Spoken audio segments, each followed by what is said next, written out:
So now, this is the good part. So Reverend Pethel is here with us. You like that, Reverend? No?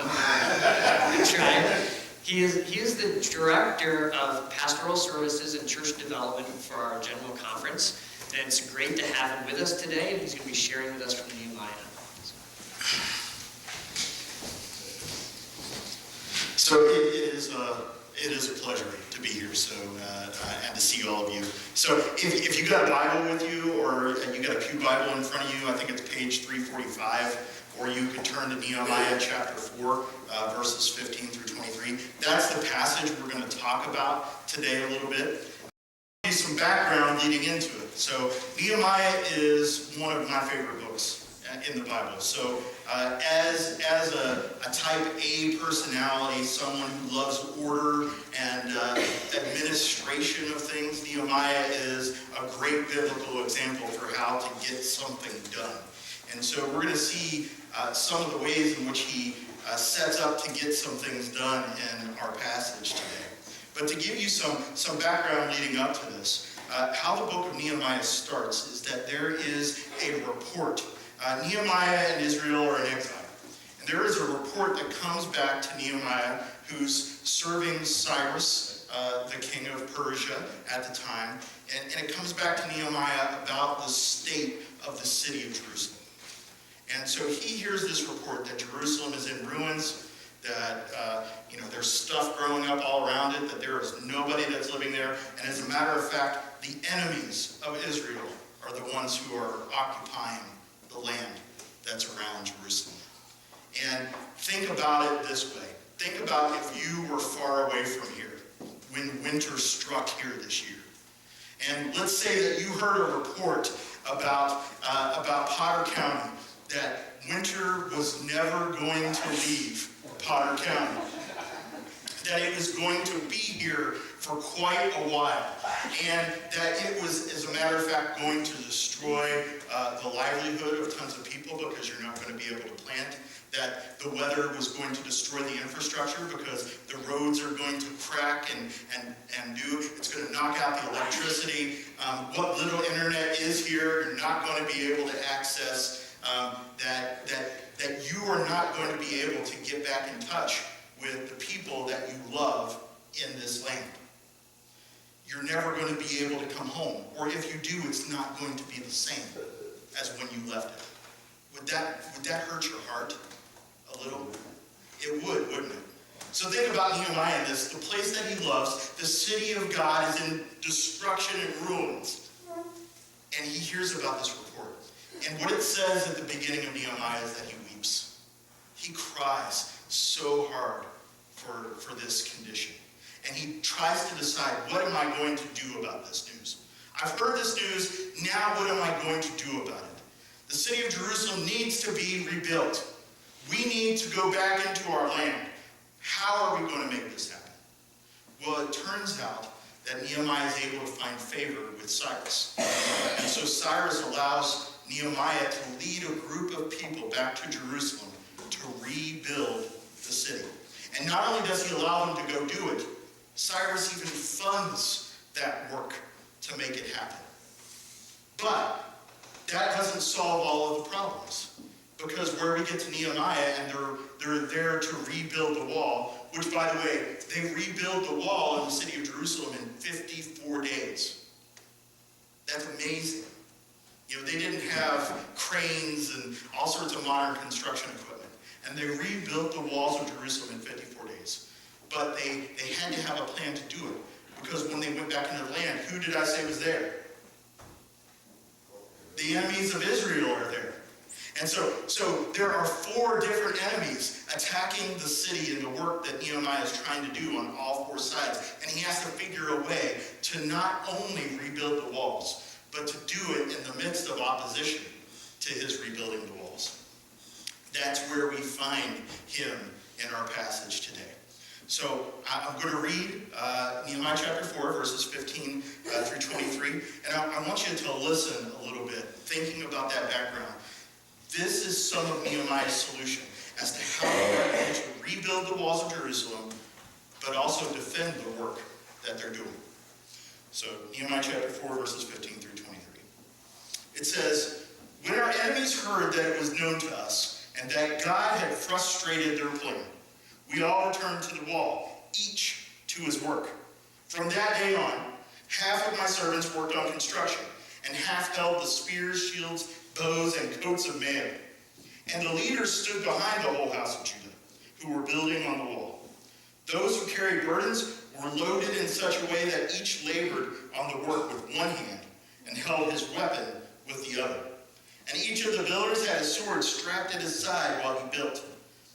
The man who sounded the trumpet was beside me, and I said to the nobles and to the officials and to the rest of the people, 'The work is great and widely spread, and we are separated on the wall, far from one another. In the place where you hear the sound of the trumpet, rally to us there. Our God will fight for us.' So we labored at the work, and half of them held the spears from the break of dawn until the stars came out. I also said to the people at that time, 'Let every man and his servant pass the night within Jerusalem, that they may be on guard for us by night, and may labor by day.' So neither I, nor my brothers, nor my servants, nor the men of the guard who followed me, none of us took off our clothes. Each kept his weapon at his right hand." May God bless the reading of his word for us today, and for our understanding of it today as well too. So you may have heard the saying before, "I can do that with one hand tied behind my back." Have you heard that before? Yes. Well, what that means is that there's something that's easy to do, right? I have something that is easy to do. Now, literally, most of the people in our story today are building the walls of Jerusalem with one hand. Right? Do you see that in our story today? That they are building the walls of Jerusalem with one hand. And they're defending with another hand. So they are neither fully committed to building or fully committed to protecting. They're doing both of those things at the same time. Now, I wouldn't call that easy work. so maybe the one hand tied behind my back doesn't apply here as much. But I think we can learn from this story that the work of the church, that the work of the people of God is both sword and trowel work. A trowel is the little triangular shaped thing that you use in masonry to help put stones on top of each other so that they stick in the thing. So it's a tool of building. And that the church, the work of the people of God, is both this building work, but also the sword work as well too.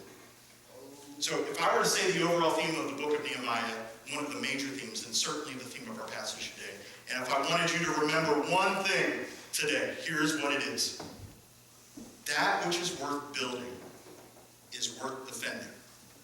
If it's worth taking the time, and God has called us to build it, it's worth defending what he has called us to build.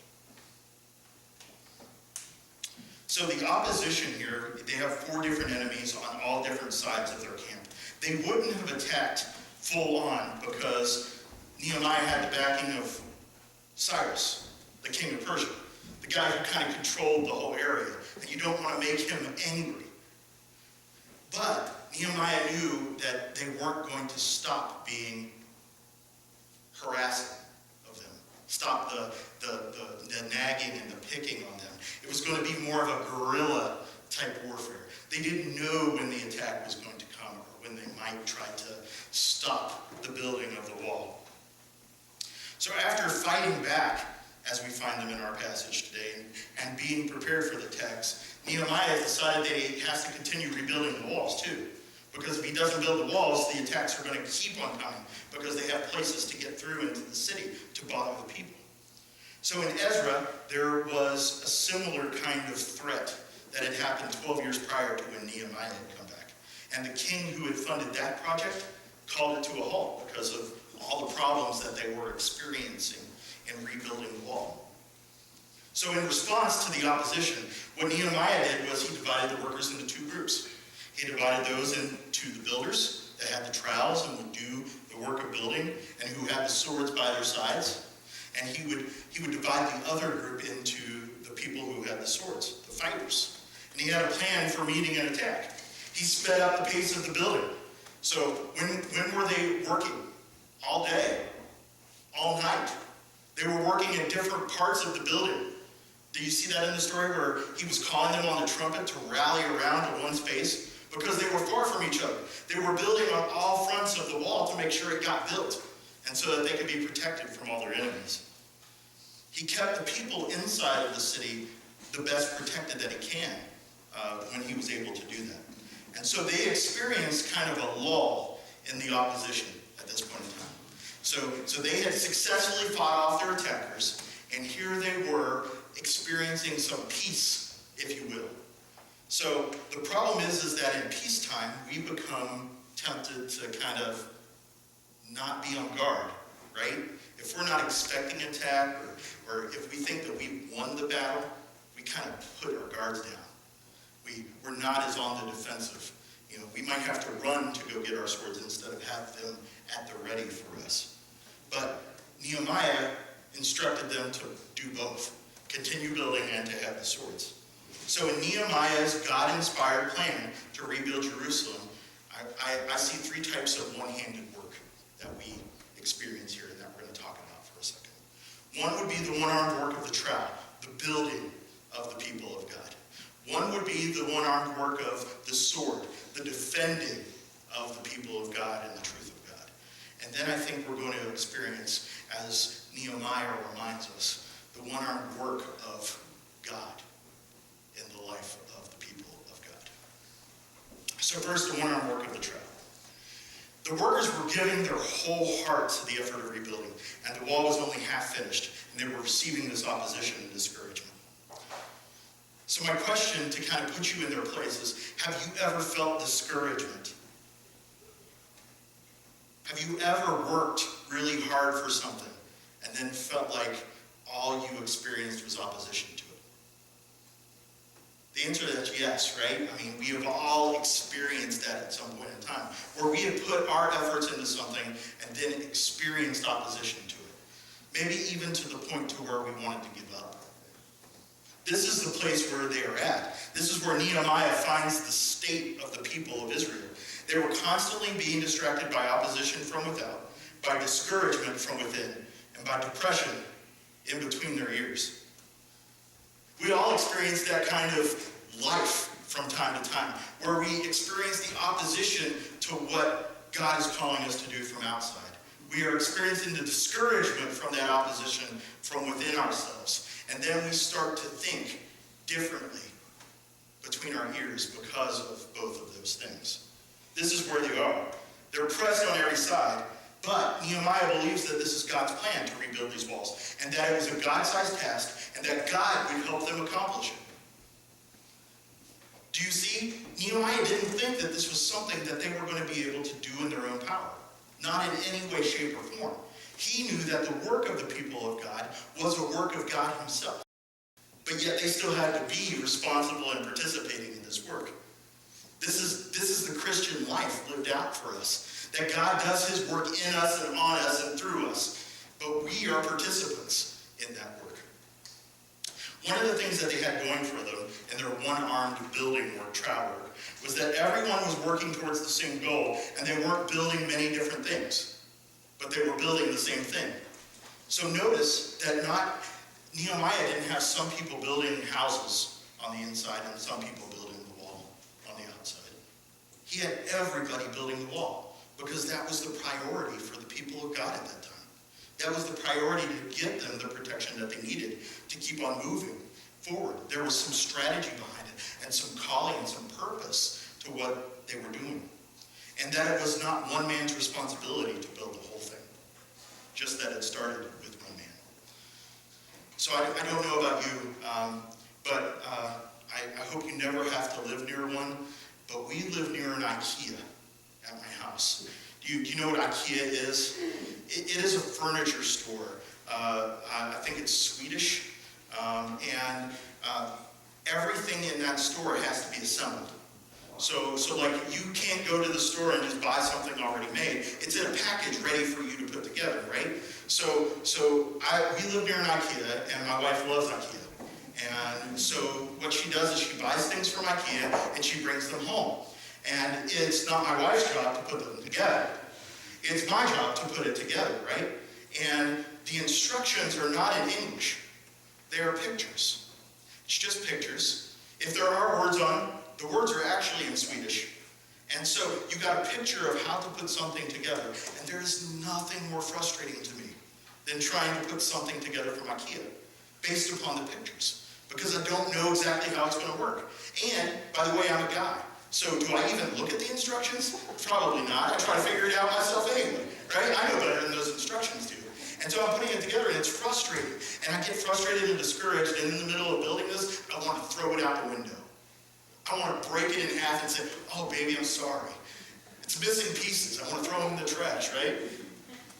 So I get discouraged and frustrated, and I can only imagine how they felt on this wall project. That they were trying to put this IKEA thing together and experience the opposition of frustration in trying to do it in a certain time frame before they got attacked again. So what's God called you to build? Has God called you to build a relationship with Jesus? Maybe that's the first step in the building that God has called you to do. Has God called you to build and work towards a better marriage? Or work towards a marriage one day where you can have a family? Or maybe he's called you to build towards being a parent or a better parent and to build your children and your family and your grandchildren. Has God called you to build a business to underwrite all the other things that are going on? Because that's how God favored Cyrus, and then Cyrus favored back the people of God.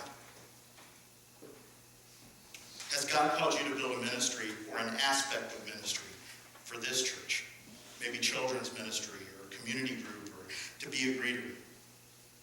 What I do know is that God has called you to build something in your life based upon his foundation that he has given to you. You know what that is. God is calling you to what that is. And I know that as a church, he has been building things here on the foundation of him. And he's called you to continue building on that foundation. So much of the Christian life is building work. It's trial work. It's loving others and God. It's serving Jesus and what he's called us to do. And it's repeating that work like 7 days a week, right? So even on the Sabbath, even though we get to rest from the work we do for money, God doesn't want us to rest from the work that he's called us to.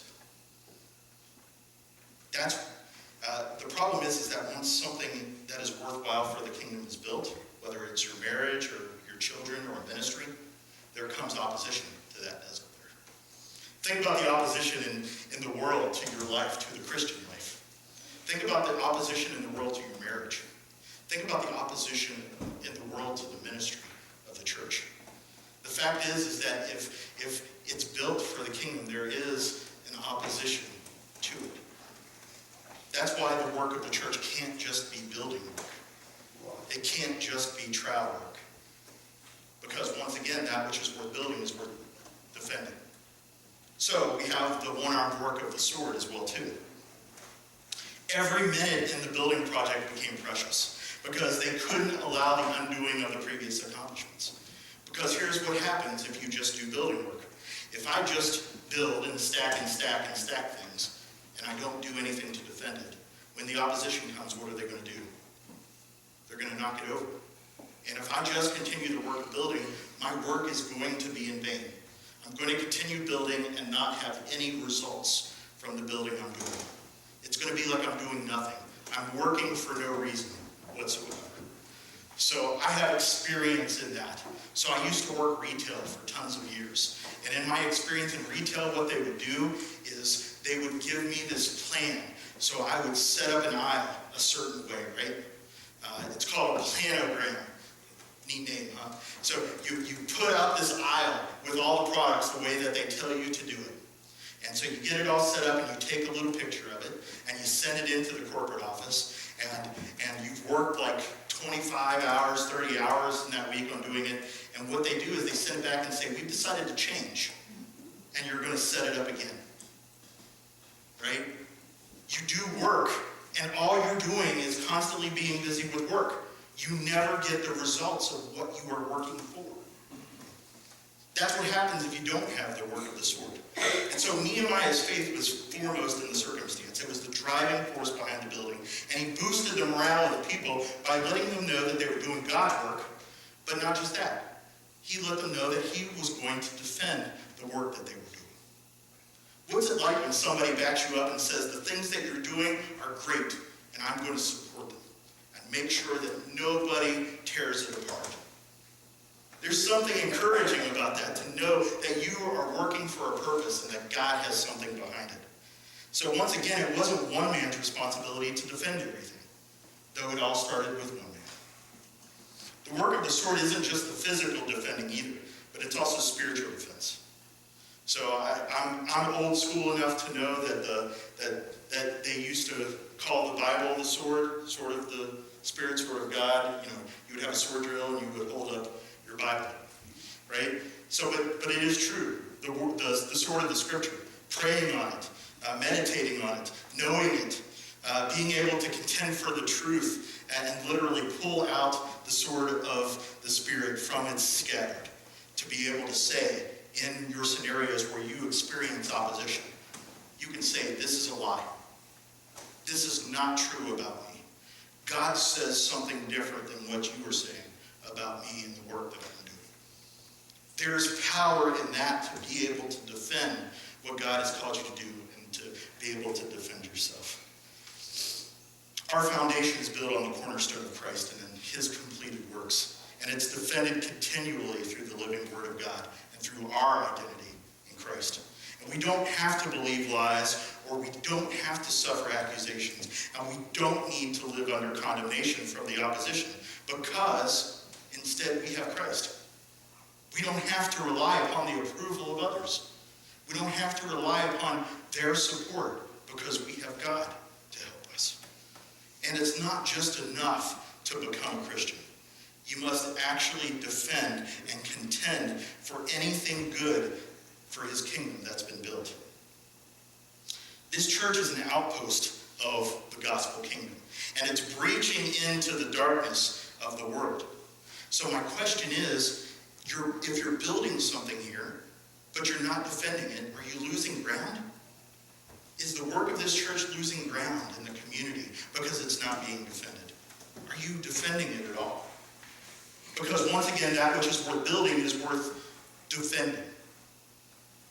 But lastly, we have the most important one-armed work here, which is the one-armed work of Jesus. There's three real responses to opposition. One is to be discouraged and to experience defeat. One is to have excitement and victory against the opposition. And one is to have apathy. So there's three responses to opposition when we experience it. One would be discouragement and defeat. One would be excitement and victory. And the other would be apathy. And by apathy, I mean you don't care. So Nehemiah's prayer helped keep him balanced as he was experiencing this opposition. He knew the strength of his opposition. He knew who it was that was opposing him. He knew what they were saying and doing to help defeat him. He realized his own limitations in the battle as well. But he knew the power of God. I encourage you to pray continually, to know your enemy and the opposition that you're experiencing, to know your God and the power that he has, and to realize where you fall short in the battle against the enemy. It's hard to be defeated if we know Christ. It's impossible to be apathetic if you know Jesus Christ personally. We are victorious through his accomplishments and through abiding in him through faith. My favorite verse in this passage, in verse 20, it says, "Our God will fight for us." Wow. That's a powerful message that we sometimes forget when we get into the battle of the opposition. We think that it all depends on what we can do. We think it all depends upon the power of our sword itself, and it doesn't. What happens if we just do try to work? What we build gets torn down. Maybe we're even cowardly because we're afraid to face the opposition. That being said, what happens if we just do sword work? If you're just constantly fighting all the time, you're not building anything. There's nothing that's coming from the effort that you're doing in fighting the enemy, because you're not building ground and you're not taking ground for the kingdom. What happens if we do no work? Because that's an option too, right? Apathy. What happens if we do no work? Well, the answer is nothing, right? Or worse. So when we do one-armed work, we don't have to worry about relying just on our second hand to help us. We have each other, and we have God who will fight for us. We can't do anything for the good of the kingdom single-handedly. That's why we live in community as a church. That's why we rely upon the power of God to help us. God has let us know that it's not good to be alone. God himself works in community. If you think about the relationship of the Godhead with itself. And we're his community agents as of his kingdom through the church. Matthew 6:18 paints a picture for us of what it looks like. So because the work that we do here isn't in vain, we know the end results of the opposition that we face in this world. And we know the end results of the opposition that God faces. Matthew 6:18 says that I will build my church. These are the words of Jesus. He says, I will build my church. That is the work of the trial.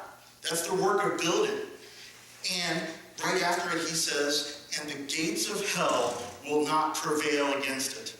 That's the work of the sword. That is Jesus talking about the work that he does to build his church and the work that he does to defend his church. The picture of the last person in the Bible with a sword is who? It's Jesus. We know what the end result of the battle with the opposition is. Jesus is victorious. We have that victory that we share in Jesus because we believe in him. The issue is on this side of eternity, until he returns for us for that final victory, we still have a battle. We still have opposition to face. We still have trial and sword work that we have to do so that his message and the victory that he has given can be shared with others. They can experience that and become come inside the walls of salvation that we are building here. So we have to be vigilant to be on the same mission as Jesus. Building our lives and our church and our families and our businesses and our own personal relationships with the living God. And then defending it through prayer and through scripture, through our tithes and offerings, through our service to our church and our community, and not take for granted everything that God has done for us.